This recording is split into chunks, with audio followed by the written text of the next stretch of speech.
Okay, so hi everyone, I'm Elpa. I'm the garden to table manager here at the Open Door. And we have Linda here today who's gonna teach us about companion planting. She's a Dakota County Master Gardener and I'm super excited to have her. And we were having a few technical difficulties with screen sharing. So I'm gonna share on my screen and I will let her tell me when to move on. So let me share now. And can you guys all see that? Yes. Great. All right, Linda, you can take it away. Okay, well, I'm really pleased to be here. We as Master Gardeners in Dakota County have had a long relationship with Open Table, and so this is just another piece of the opportunity to work with you and your wonderful group. I was asked to talk about companion gardening, which I think is a kind of a fun topic that I've been very interested in lately. Going to advance it, please, Elpa. Okay. But before I begin, I just, for those, I'm trying to move it on. so it's just pushing return or? I'm trying that. Let's see here. Let's try right here. Alpa, you just need to go in the PowerPoint and hit next slide or use your arrow. Yep, I am trying that. And this is actually a Google Doc, which I have not used before. So Maybe bear if you with just me. hit enter. You should open the screen. Hit enter. What do I want to do? I am hitting enter, and for some odd reason, I am not. Just getting smaller. Okay, let me go in our Google PowerPoint and see what the function is. Hang on. Sorry, y'all. Got a few technical difficulties going on here.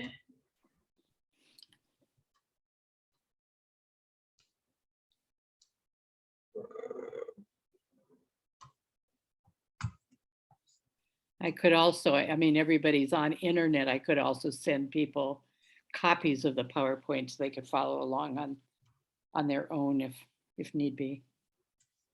Certainly could do that. Linda, do you know how to advance in a Google PowerPoint? I've always done it from PowerPoint or from Keynote. I've never had to do it in that program. Yeah. Hey, Alpa, if you want to send or put a link to this PowerPoint in the chat and then give me, the ability to share my screen. Well, that's, we were having problems sharing my screen is why we gave it to Alpa. Yep. Oh, If well, you're able Alpa, to share yours. I can, Alpa, if you share your, let anybody share their screen, let's try that and then I can advance it for us all. Right now, it is so that everyone can share the screen. Okay. And then if you put that in the chat, that link in the chat, the Zoom chat. So if you go to the bottom row of Zoom. Hang on one second. Let me try something here. Yeah. And let me pause this recording too, because this is not interesting for people to watch later. Although maybe, learn already. So in speaking about companion gardening, I just wanted to first talk about, as a master gardener, who are we and what do we do? And we're part of the University of Minnesota Extension Program. There are volunteers in each county in Minnesota. And our goal is to promote healthy people, healthy communities, and a healthy planet, and using research-based horticulture knowledge, gardening knowledge and practices to deliver those educational programs. And I'm emphasizing that, and I'll explain why at a later slide. Advance, please, Alpa. Did you say next slide? Yes, next slide, please. So these are our priorities, and I'm just showing that what I'm going to be talking about today certainly falls into a lot of these priorities, talking about gardening, talking about pollinators, plant diversity, discouraging invasive plants while encouraging the use of native plants, and etc. Advance, please. So what are we going to cover today? If you click it again, I have these advancing slowly. And then the next click.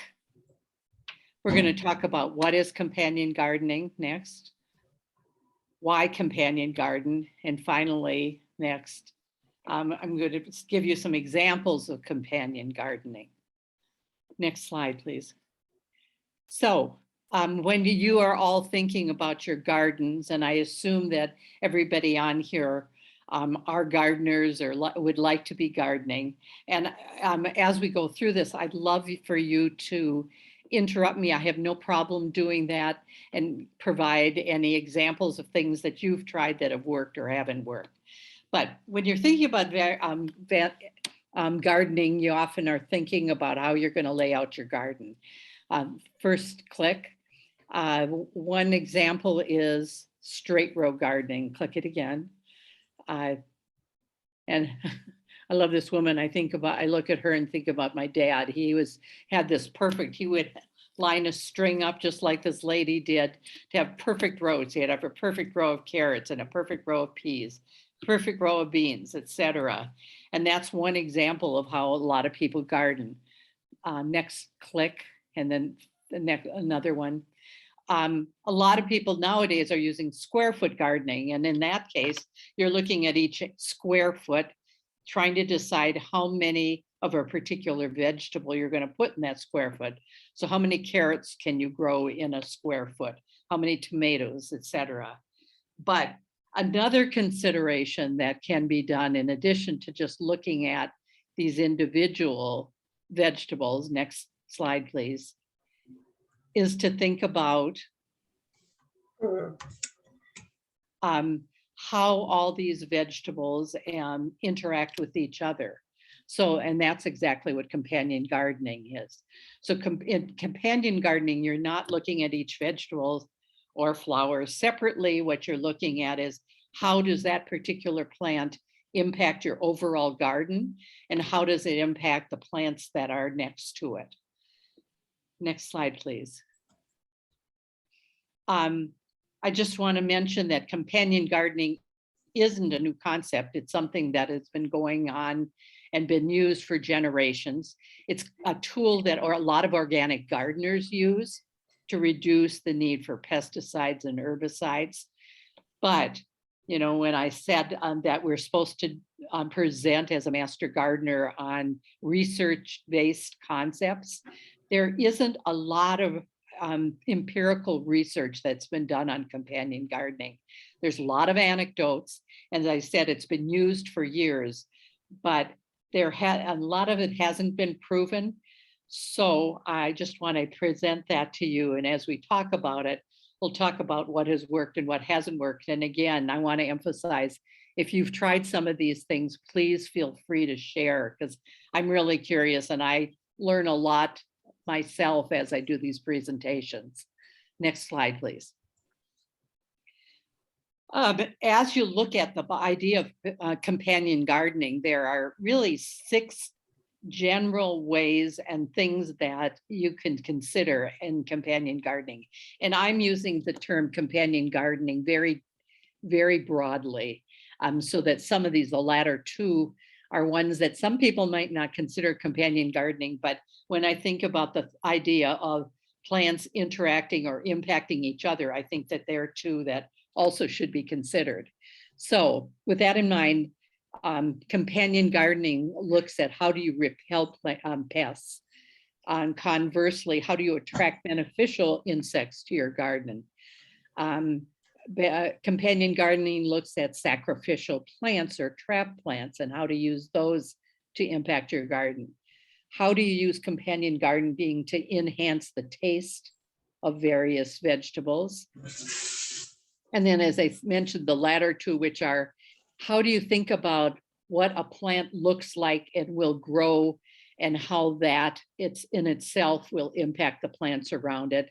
And finally, how do plants and the interaction of plants allow you to more effectively use the space in your garden.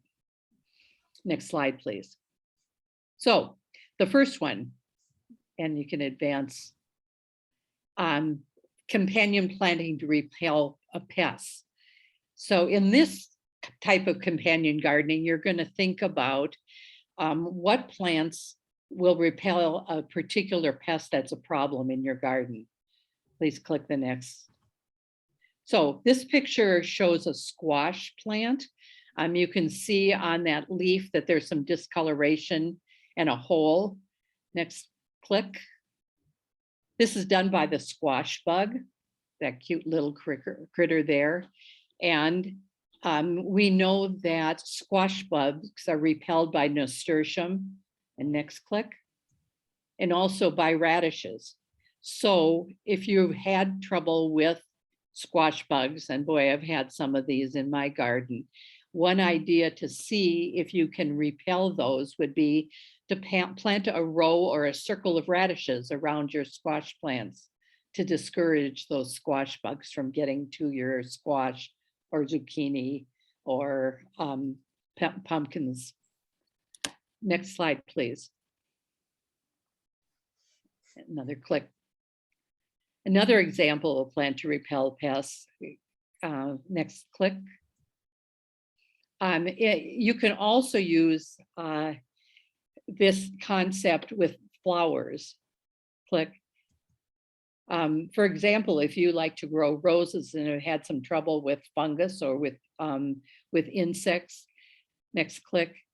One idea is to plant garlic around it. Garlic has been known to discourage aphids and various other plants. It also is known to have an antifungal function. So therefore, by planting some garlic around your rose bushes, and they might be hidden if you don't like the look of garlic, but they would be a good way to combat some of those diseases within your roses.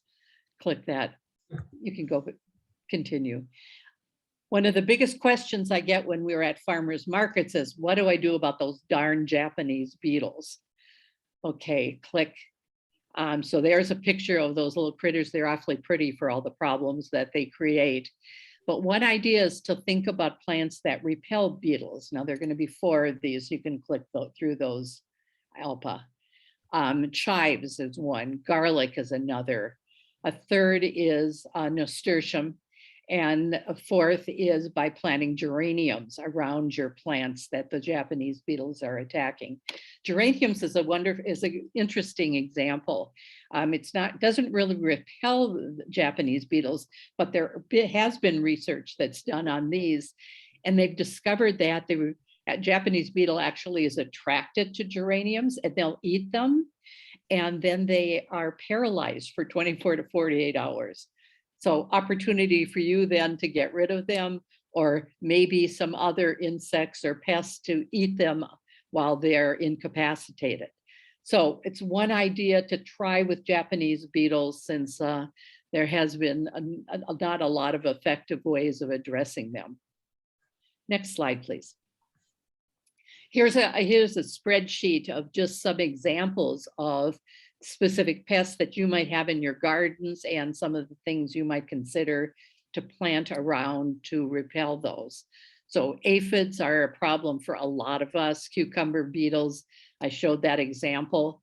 Japanese beetles, I use the example. Rabbits, that's another wonderful question that I get whenever we're in a farmer's market. And I have to say that my first vegetable garden that I planted when I was in my new house, and I didn't have fencing up, I tried putting marigolds all around it. And I had this beautiful garden. The very next day I went out and every one of the blossoms of the marigolds were eaten up by the rabbits. So tried and true, not necessarily. I certainly haven't been able to use that effectively against rabbits. Slugs and snails, I've certainly had problems with my squash, and this is an example of how you could address these. Next slide, please. Click again. So conversely, in the first example, we talked about how do you repel pests. In this case, you're trying to attract beneficial insects as a way of combating various problems. Could you click, please? We're all really aware of how important pollinators are to vegetables and fruits. And a wonderful way of addressing these is, the next click, is to attract pollinators by planting flowers around your vegetable garden. So many people think, well, this is a vegetable garden, so all I plant are vegetables and fruits. In reality, it would be wonderful to put some flowering plants in among your vegetables. Those plants hopefully would attract some of the pollinators, native bees and butterflies, which would then find your vegetable plants and pollinate them. Next slide, please. Here's another example of a way of using companion planting to attract beneficial insects. Ladybugs are adorable, and most of us just love them, and we should, because they are an insect that is not a pest for our plants, and in fact, they're very helpful. So the next click, we know that ladybugs love carrots. So you might put in some carrots in your garden. Next click. And those same ladybugs eat aphids. So by planting your carrots, you're hopefully attracting ladybugs, a beneficial insect, and the result would be attacking the aphids on various plants. Next slide, please. Another way, this is the third way to use companion planting, is to try and divert attention away from your favorite plants by growing, next click, what we call trap plants or sacrificial crops. If you do the next two clicks. If you drive around in a farmer area, you might see farmland that's surrounded by sunflowers. And one reason they may be planting those sunflowers is to act as a trap plant. In this example, the sunflowers are attracting an insect that typically would affect the money crop of the farmer. So he's allowing the insects to destroy their sunflowers with the hope that the money crop will not be impacted. Using trap plants may involve providing plants all the way around the exterior of a garden, or it may involve planting plants around a specific plant that you're trying to protect. But this is another example of a way of using companion planting to protect your garden. Next slide, please. You can use trap plants. We talked about using plants to repel bugs for Japanese beetles. This is an example of using trap plants. So in this case, we're trying to think of what are plants that are attractive to a Japanese beetle. And hopefully the Japanese beetle will then go to those plants and leave the plants that you're interested in using alone.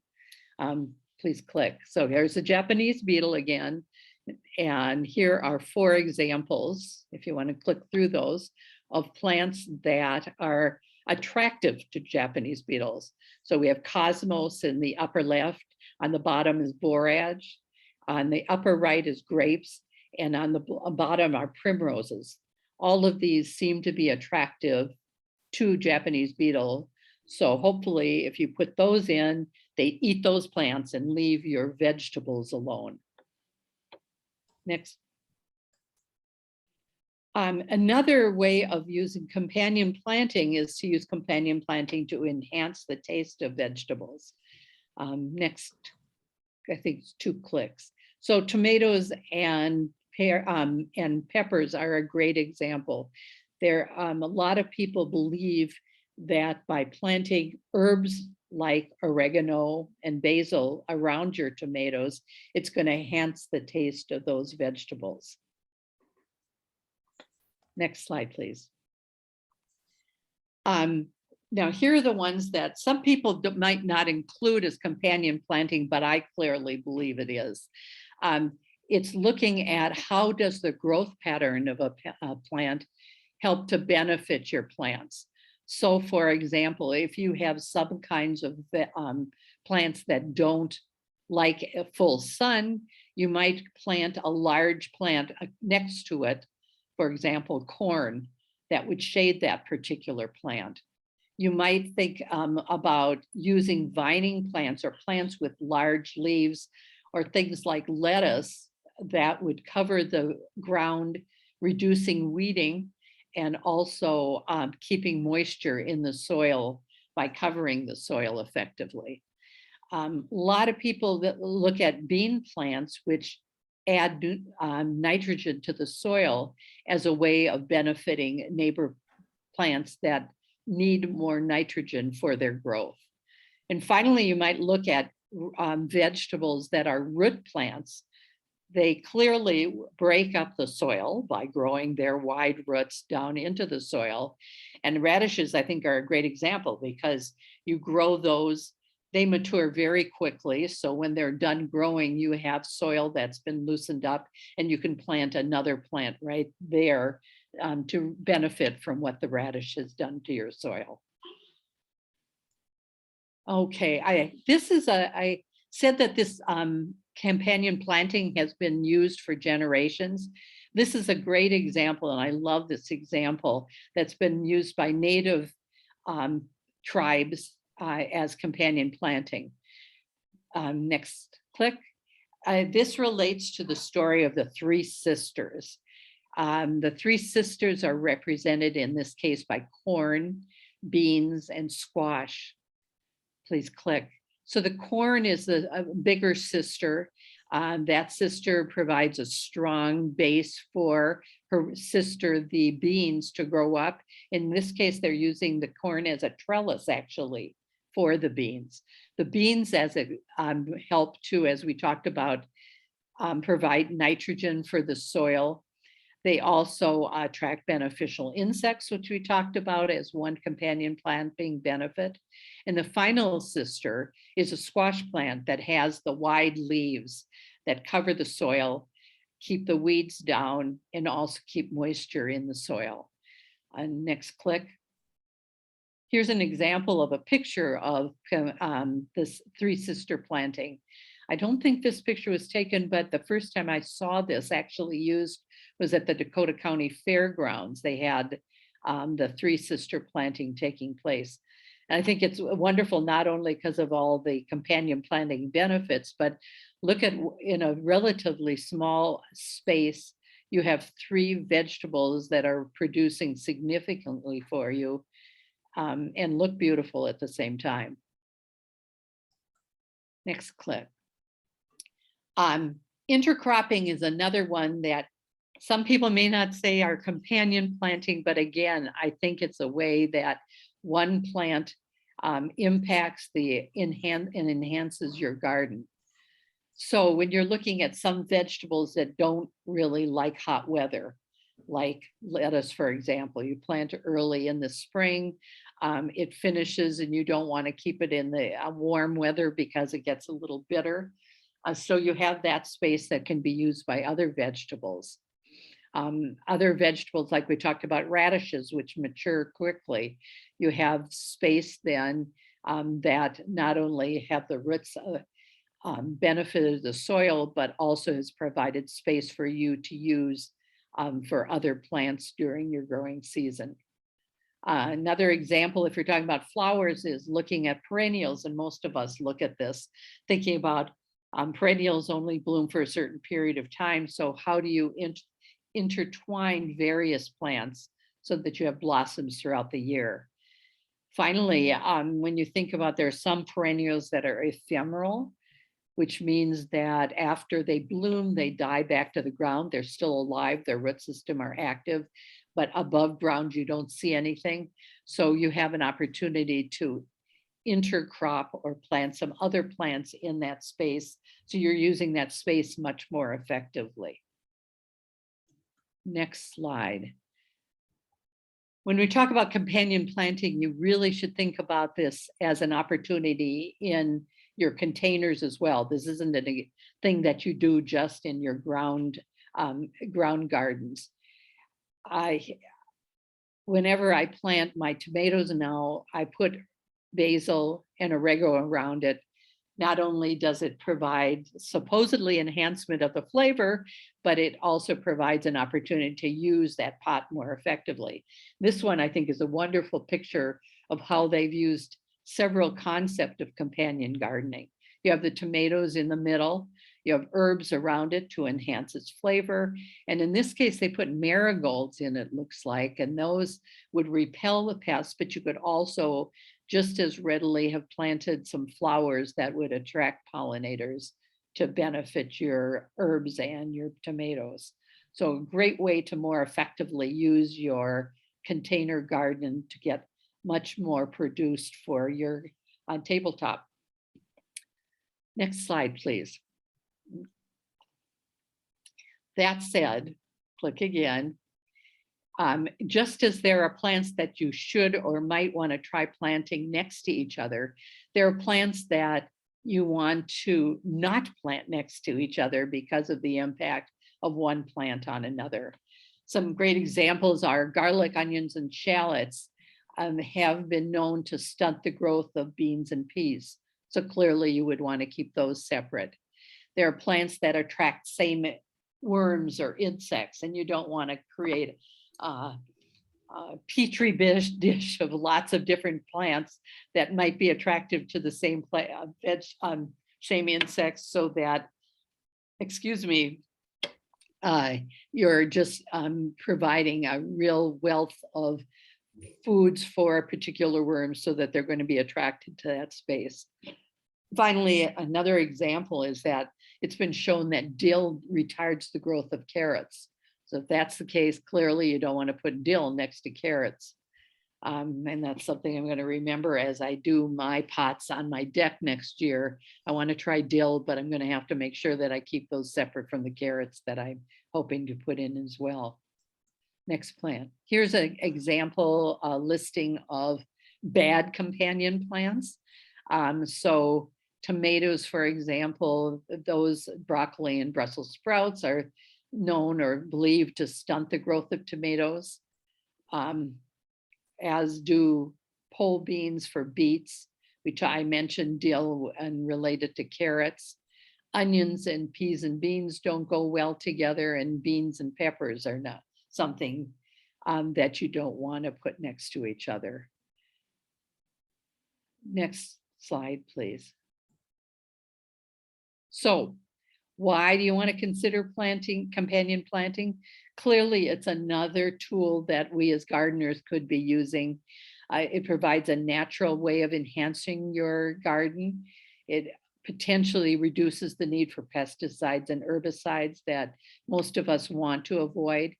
In many cases, it promotes a lot of stronger plants, and it allows you to take advantage of the space in your garden much more effectively by using that space and looking at providing plants growing next to each other much closer than you might if you're not considering companion planting.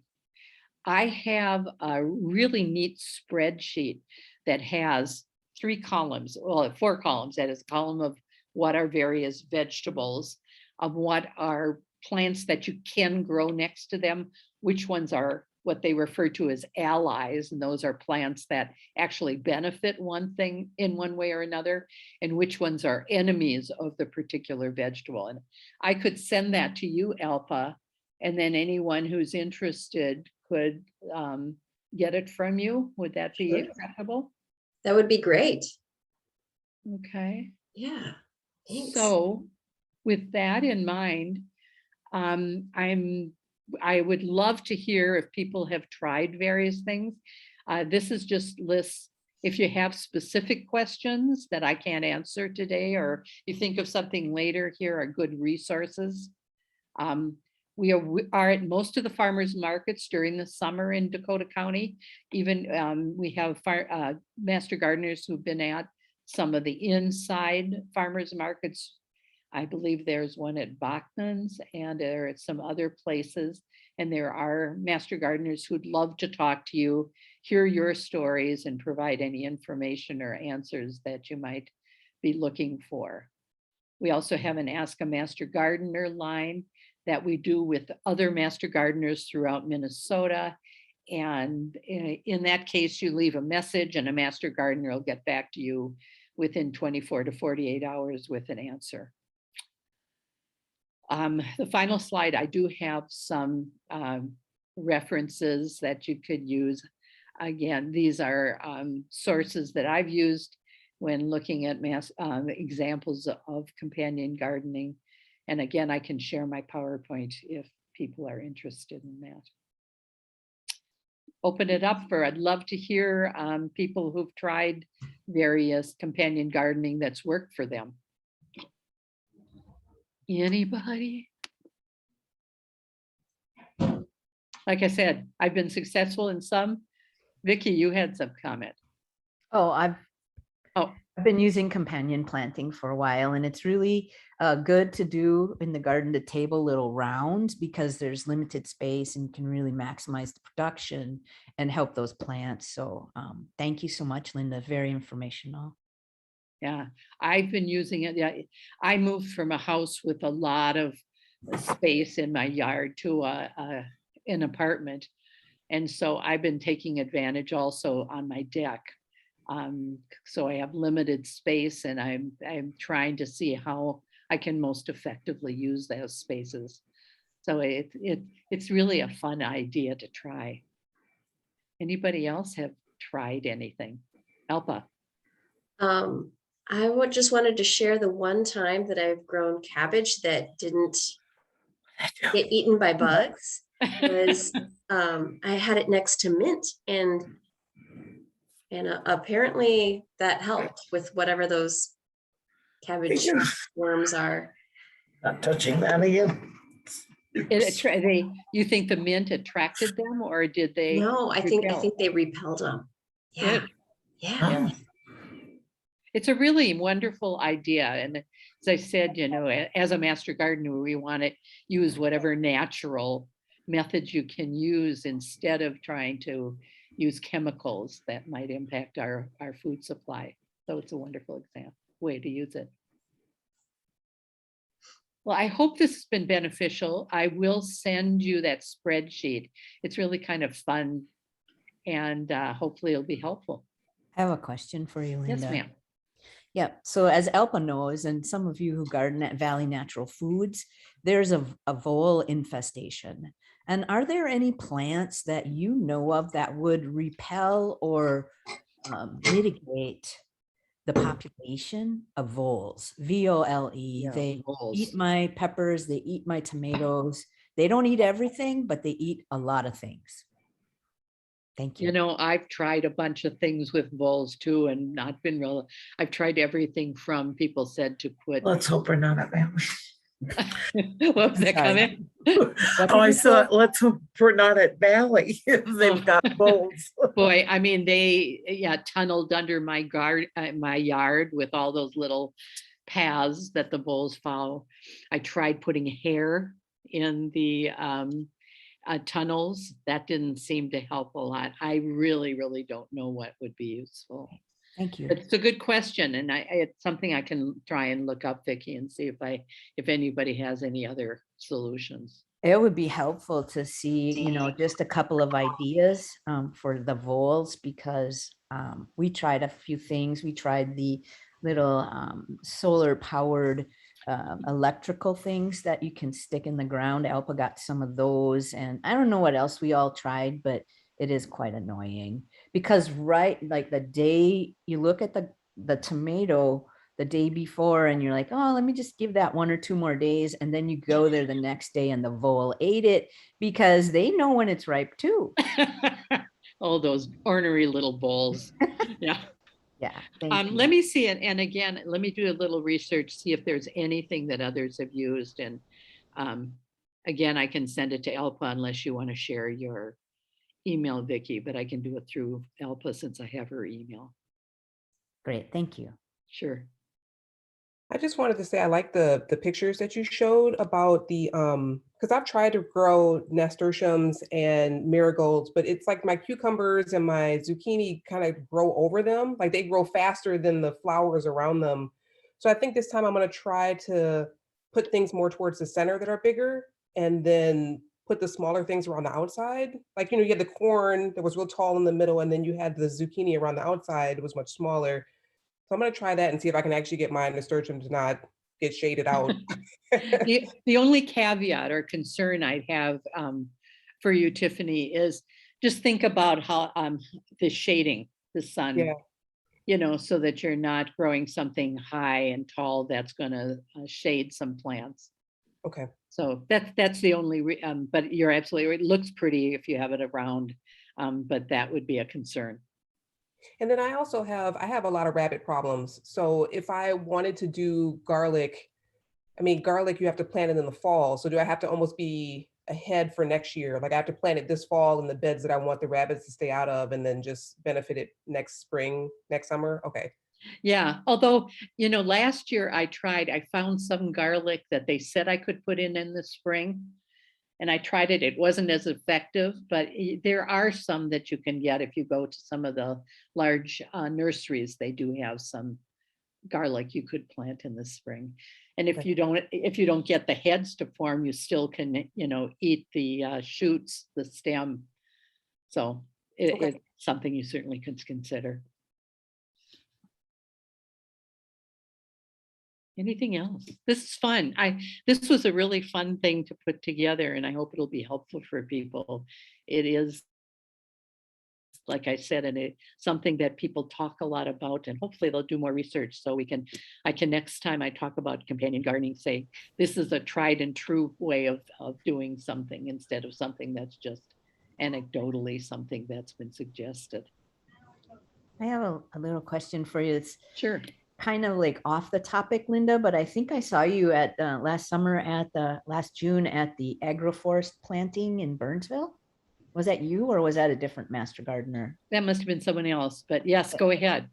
Well, I'm really intrigued by the Grow Burnsville program because I live here. And so they have these community gardens. So just to learn more about it, I rented a spot and they have a rule that you can only plant vegetables. And so I'm wondering, like, whoever is running the gardening program there doesn't really get it.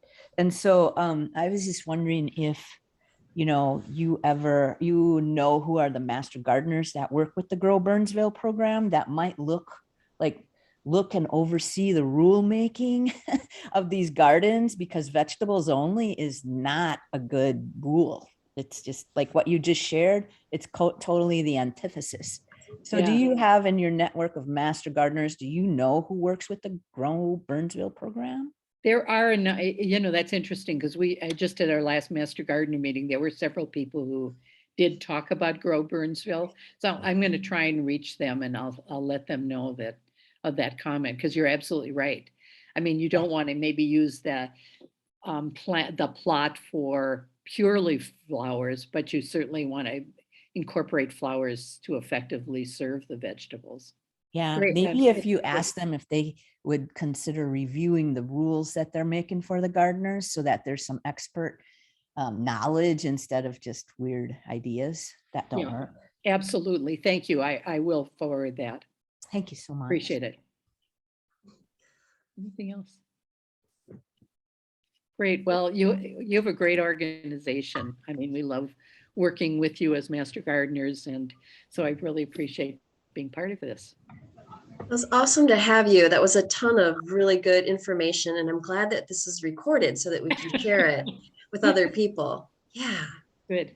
And I'll send you the link too, so you can also share it with other people. Thank you very much. Great. Well, I did another talk earlier this week that said March is the start of the growing season. And I just want to emphasize that that's the case. If you're growing seeds inside to move outside, now's the time to really think about starting some of those. So good luck. I sure hope that we get rid of this snow, but I always hopeful when I get to March, because it's not going to be here for too long. Okay, Great. all righty. Well, thanks for letting me be with you. Thank you so much. Thank you. Thank you. Thank you. Bye, Linda. Bye-bye.